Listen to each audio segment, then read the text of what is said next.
ബി.ജെ.പിയിൽ മാത്രമാണ് ഏതൊരു സാധാരണ പ്രവർത്തകനും അതിന്റെ ഏത് പദവികളിലും എത്തിച്ചേരാൻ കഴിയുന്ന ഒരേ ഒരു political party Bharatiya Janata party മാത്രമാണ് ഇന്ത്യയിൽ. അതുകൊണ്ട് ആ ആനുകൂല്യമാണ് കഴിഞ്ഞ 5 വർഷം മുമ്പ് എനിക്ക് ലഭിച്ചത്. ശ്രീ നരേന്ദ്രമോദിജിയുടെ നേതൃത്വത്തിൽ രാജ്യമാസകലം ഭാരതീയ ജനതാ പാർട്ടി ഐതിഹാസികമായ മുന്നേറ്റം നടത്തിക്കൊണ്ടിരുന്ന ഒരു കാലയളവിൽ കേരളത്തിൽ നമ്മുടെ സംഘടനാ പ്രവർത്തനം, ജനപിന്തുണ അത് വർദ്ധിപ്പിക്കാൻ ആവശ്യമായിട്ടുള്ള നിരന്തരമായ പരിശ്രമം 1980 മുതൽ അതിനു മുമ്പ് ജനസംഘ കാലത്തും നമ്മുടെ പൂർവ്വസൂരികളെല്ലാം നിരന്തരമായ കഠിനാധ്വാനവും പരിശ്രമവും നടത്തിയാണ് നാം ഇന്ന് ഈ നിലയിൽ എത്തിച്ചേർന്നിരിക്കുന്നത്. ഇന്ന് അഭിമാനത്തോടുകൂടി കേരളത്തിലെ മറ്റേത് രാഷ്ട്രീയ പാർട്ടിയോടും കിടപിടിക്കാൻ കഴിയുന്ന ജനപിന്തുണയും സംഘടനാ ശക്തിയുമുള്ള ഒരു പാർട്ടിയായി ഭാരതീയ ജനതാ പാർട്ടി കേരളത്തിൽ മാറിക്കഴിഞ്ഞിരിക്കുന്നു എന്നുള്ളതാണ് സത്യം. ശ്രീ നരേന്ദ്രമോദിജിയുടെ ആശയങ്ങൾ, അദ്ദേഹത്തിന്റെ നിലപാടുകൾ ഇന്ന് കേരളത്തിലെ ജനങ്ങൾക്ക് സുപരിചിതമാണ്. കേരളത്തിലെ ജനങ്ങൾ സ്വീകരിച്ചിരിക്കുന്നു. ഇവിടെ ഉണ്ടായിരുന്ന ഏറ്റവും വലിയൊരു നെറേറ്റീവ്, നിങ്ങൾ ഇങ്ങോട്ട് വേണ്ട, വിദ്യന് തെക്ക് ഇപ്പുറത്ത്, വാളയാറിന് ഇപ്പുറത്ത് നിങ്ങൾക്ക് കാലുകുത്താൻ കഴിയില്ല, കേരളം ബി.ജെ.പിക്ക് ബാലികേറ മലയാണെന്നാണ് ഇതുവരെ ഉണ്ടായിരുന്ന പ്രതീതി. എന്നാൽ കഴിഞ്ഞ 10 വർഷത്തിനിടയിൽ കേരളത്തിൽ ഇത് ബാലികേറ മലയല്ല, ഇവിടെയും കേരളത്തിലും ബി.ജെ.പിക്ക് സ്ഥാനമുണ്ട് എന്ന് തെളിയിക്കാൻ കഴിഞ്ഞ 10 വർഷത്തെ 15 വർഷത്തെ നമ്മുടെ അനുഭവം നമ്മുടെ മുമ്പിലുണ്ട്. ഇന്ന് കേരളത്തിൽ ഭാരതീയ ജനതാ പാർട്ടിക്ക് ലോക്സഭയിലേക്ക് അംഗങ്ങളുണ്ട്. 20% ജനങ്ങളുടെ പിന്തുണ നമുക്ക് കിട്ടിയിട്ടുണ്ട്.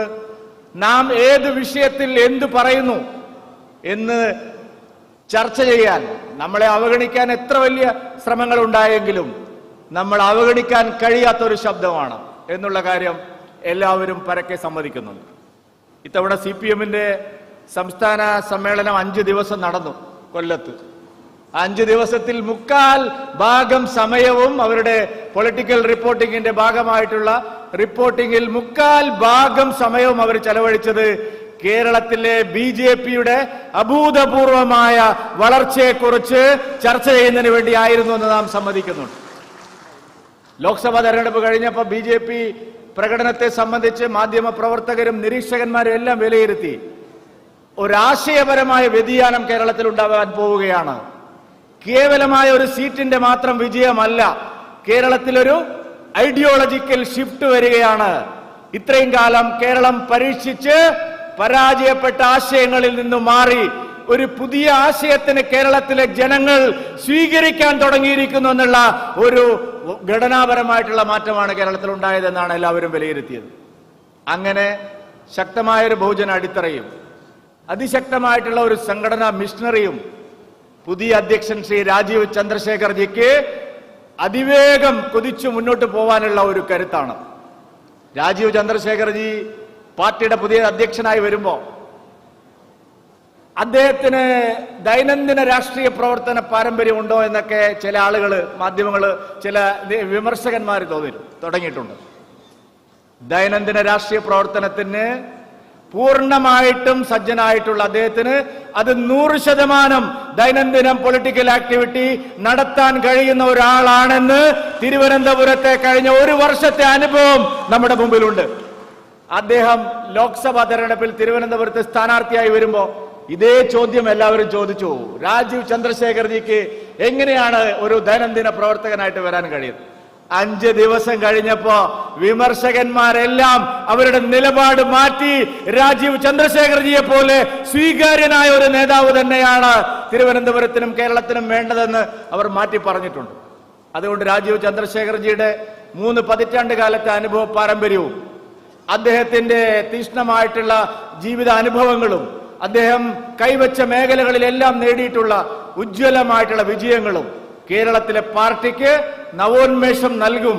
ഒരു പുതിയ കുതിച്ചുചാട്ടത്തിന് അദ്ദേഹത്തിന്റെ കടിഞ്ഞാൺ, അദ്ദേഹത്തിന്റെ കയ്യിലിരിക്കുന്ന കടിഞ്ഞാൺ അദ്ദേഹം അത് ഉപയോഗിച്ച് മുന്നോട്ട് കൊണ്ടുപോകുമെന്നുള്ള കാര്യത്തിൽ സ്ഥാനമൊഴിയുന്ന അധ്യക്ഷൻ എന്നുള്ള നിലയിലേക്ക് യാതൊരു സംശയവുമില്ല.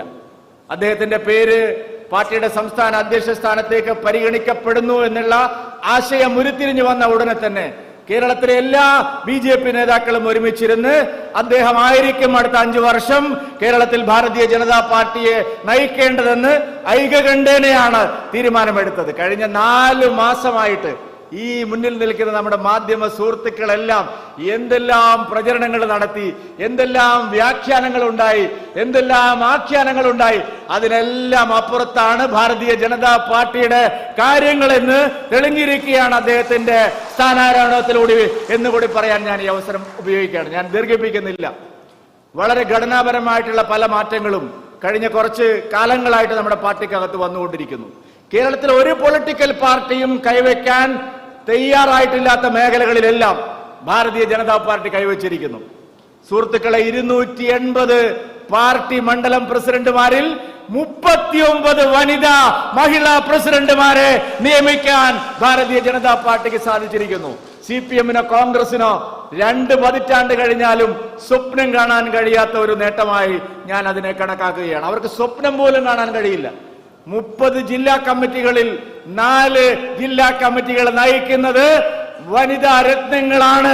നാരി ശക്തി എന്നുള്ളത് ഒരു മുദ്രാവാക്യം മാത്രമല്ല ഭാരതീയ ജനതാ പാർട്ടിക്ക്, അതൊരു യാഥാർത്ഥ്യമാണ് എന്ന് തെളിയിക്കാൻ നമുക്ക് കഴിഞ്ഞിട്ടുണ്ട്. 31 SC മണ്ഡലം പ്രസിഡന്റുമാർ, പട്ടികജാതിക്കാരുടെയും പട്ടികവർഗക്കാരുടെയും കാര്യങ്ങൾ സംസാരിക്കുന്ന മറ്റു പാർട്ടികൾ അവർക്ക് എവിടെയാണ് സ്ഥാനം കൊടുത്തിരിക്കുന്നത്? ഇന്നലെ കൊടിക്കുന്നിൽ സുരേഷ് പറഞ്ഞിരിക്കുന്നു, ഒരു പട്ടികജാതിക്കാരനാണെന്നുള്ളതിന്റെ പേരിൽ ഞാൻ കോൺഗ്രസിനകത്ത് അവഗണന നേരിടുകയാണ്. ആ കാലത്താണ് 31 പട്ടികജാതി മണ്ഡലം പ്രസിഡന്റുമാരെ നിയമിക്കാൻ ഭാരതീയ ജനതാ പാർട്ടിക്ക് സാധിച്ചിരിക്കുന്നത്. 8 പട്ടികവർഗ മണ്ഡലം പ്രസിഡന്റുമാരെ, ST മണ്ഡലം പ്രസിഡന്റുമാരെ കേരളത്തിൽ ഭാരതീയ ജനതാ പാർട്ടിക്ക് ഈ സംഘടനാ തെരഞ്ഞെടുപ്പിൽ സാധിച്ചിട്ടുണ്ട്. ഭാരതീയ ജനതാ പാർട്ടി ഹിന്ദുക്കളുടെ മാത്രം പാർട്ടിയാണ് എന്നുള്ള ഒരു ആക്ഷേപം എപ്പോഴും നമുക്കെതിരെ ഉയരുന്നതാണ്. അല്ല, ഇത് എല്ലാവരുടെയും പാർട്ടിയാണ്. കേരളത്തിൽ ആരൊക്കെ ജീവിക്കുന്നുണ്ടോ അവരുടെ എല്ലാവരുടെയും പാർട്ടിയാണ് ഭാരതീയ ജനതാ പാർട്ടി എന്ന് നമുക്ക് നമ്മുടെ അനുഭവത്തിലൂടെ തെളിയിക്കാൻ കഴിഞ്ഞിട്ടുണ്ട്. ഇത്തവണ 30 ജില്ലാ പ്രസിഡന്റുമാരിൽ 3 ജില്ലാ പ്രസിഡന്റുമാർ ക്രൈസ്തവ സമുദായത്തിൽ നിന്നുള്ളവരാണ് എന്ന അഭിമാനത്തോടെ പറയാൻ എനിക്ക് സാധിക്കും. ഏതെങ്കിലും 3 ജില്ലാ കമ്മിറ്റികളല്ല. ഇതാ ഇവിടെ ഇരിക്കുന്നുണ്ടല്ലോ സുരേഷ് ഗോപിജി, നമ്മുടെ കേന്ദ്രമന്ത്രി. അദ്ദേഹം തിരുവനന്തപുരത്ത് ജയിച്ച ലീഡ് ചെയ്ത 6 മണ്ഡലങ്ങളിൽ 4 മണ്ഡലങ്ങളും ഉള്ള ജില്ലാ കമ്മിറ്റിയാണ്. ഞങ്ങൾ ക്രൈസ്തവ സമുദായ തൃശൂർ ആ 4 അസംബ്ലി മണ്ഡലങ്ങൾ ഉൾപ്പെടുന്ന ജില്ലാ കമ്മിറ്റിയാണ് ഒരു ക്രൈസ്തവ നേതാവിനെ നയിക്കാനായിട്ട് ഭാരതീയ ജനതാ പാർട്ടി തീരുമാനിച്ചിരിക്കുന്നതെന്നുള്ള കാര്യം പറയാൻ ഞാൻ ആഗ്രഹിക്കുകയാണ്. അവിടെ മാത്രമല്ല, കോട്ടയത്ത് ഭാരതീയ ജനതാ പാർട്ടിക്ക് ഏറ്റവും സ്വാധീനമുള്ള സ്ഥലങ്ങളിൽ, ഇടുക്കി ജില്ലയിൽ BJPക്ക് ഏറ്റവും സ്വാധീനമുള്ള സ്ഥലങ്ങളിൽ 3 ക്രിസ്ത്യൻ ജില്ലാ പ്രസിഡന്റുമാരെ ഇത്തവണ നിയമിക്കാൻ സാധിച്ചിട്ടുണ്ട്. എല്ലാ വിഭാഗം ജനങ്ങളെയും, എല്ലാ ക്ലാസുകളിലുള്ള ജനങ്ങളെയും, എല്ലാ തരത്തിലുമുള്ള സാമൂഹ്യമായിട്ടുള്ള വിവേചനത്തിന് വിധേയമായിട്ടുള്ള ജനവിഭാഗങ്ങളെയും പാർശ്വവൽക്കരിക്കപ്പെട്ടവരെയും സംസ്ഥാനത്തും മണ്ഡലങ്ങളിലും ബൂത്തുകളിലും നേതൃനിരയിലേക്ക് ഉയർത്തിക്കൊണ്ടുവരാനുള്ള കഠിനമായിട്ടുള്ള പരിശ്രമം കഴിഞ്ഞ കുറച്ചു കാലമായിട്ട് BJP നടത്തിക്കൊണ്ടിരിക്കുകയാണ്. അതിന്റെ ഗുണം ഈ നാട്ടിലെ ജനങ്ങൾക്ക് ഭാരതീയ ജനതാ പാർട്ടിയിലുള്ള വിശ്വാസം വർദ്ധിക്കാൻ സഹായകമായിട്ടുണ്ട്. ഒരു കാര്യം മാത്രം പറഞ്ഞുകൊണ്ട് ഞാൻ അവസാനിപ്പിക്കാം. 3 മുന്നണികളുള്ള സംസ്ഥാനമാണ് കേരളം. മറ്റ് പല സംസ്ഥാനങ്ങളും 2 മുന്നണികളോ 2 പാർട്ടികളോ മത്സരിക്കുന്ന സ്ഥലമാണ്. 3 മുന്നണികൾ ഓടുമ്പോ 3ാം സ്ഥാനത്ത് നിൽക്കുന്ന ഒരു മുന്നണിയെ നയിക്കുക അല്ലെങ്കിൽ ഒരു പാർട്ടിയെ നയിക്കുക എന്നുള്ളത് കേരളത്തെ സംബന്ധിച്ച് അനുഭവത്തിന്റെ അടിസ്ഥാനത്തിലാണ് വളരെ ശ്രമകരമായിട്ടുള്ള ഒരു ജോലിയാണ്. കാരണം ഇവിടെ കൈ നനയാതെ മീൻ പിടിക്കണമെന്ന് ആഗ്രഹിക്കുന്ന പ്രതിപക്ഷമാണ് ഇരിക്കുന്നത്. ഏത് വിഷയത്തിലും സർക്കാരിനെതിരെ ശക്തമായിട്ടുള്ള സമരങ്ങളുമായി ജനകീയ വിഷയങ്ങൾ ഉയർത്തിപ്പിടിച്ച് മുന്നോട്ട് കൊണ്ടുപോകുമ്പോൾ അതിന്റെ സ്വാഭാവികമായിട്ടുള്ള പ്രയോജനം പ്രതിപക്ഷത്തിനാണ് പോകുന്നത്. നമ്മളെ സംബന്ധിച്ച് ഏറ്റവും ബുദ്ധിമുട്ടുള്ള ഒരു കാര്യമാണത്. നാം അധ്വാനിക്കുന്നതിന്റെ ഫലം കാലാകാലങ്ങളിൽ UDF കൊയ്തെടുക്കുകയാണ്. പക്ഷെ നാം കഴിഞ്ഞ കുറച്ച് കാലങ്ങളായിട്ട് നിശ്ചയിച്ചു, LDFനെ ആശയപരമായി നേരിടുമ്പോഴും സർക്കാരിനെ രാഷ്ട്രീയമായി നേരിടുമ്പോഴും അതിന്റെ ഒരു ആനുകൂല്യവും UDFന് ലഭിക്കാൻ പാടില്ല എന്നുള്ള വളരെ കൃത്യമായ ഒരു നിലപാട് സ്വീകരിച്ചുകൊണ്ടാണ് നാം കേരളത്തിൽ മുമ്പോട്ട് പോയത്. അതാണ് ഭാരതീയ ജനതാ പാർട്ടിക്ക് അടിസ്ഥാനപരമായി വളരാനുള്ള വഴിയൊരുക്കിയത്.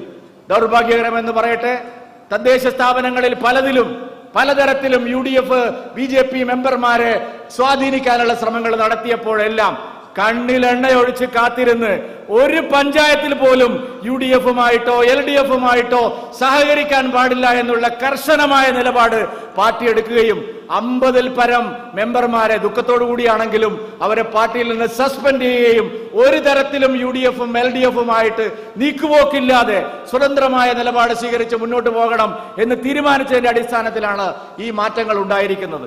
കഴിഞ്ഞ ഒരു ദശാബ്ദം നമ്മളെ സംബന്ധിച്ചിടത്തോളം ഭാരതീയ ജനതാ പാർട്ടിയുടെ വളർച്ചയുടെ ദശാബ്ദമാണ്. ഇനി വരുന്ന ദശാബ്ദം ഭാരതീയ ജനതാ പാർട്ടിയുടെ ഭരിക്കാനുള്ള കേരളം ഭരിക്കാനുള്ള ദശാബ്ദമാണ്.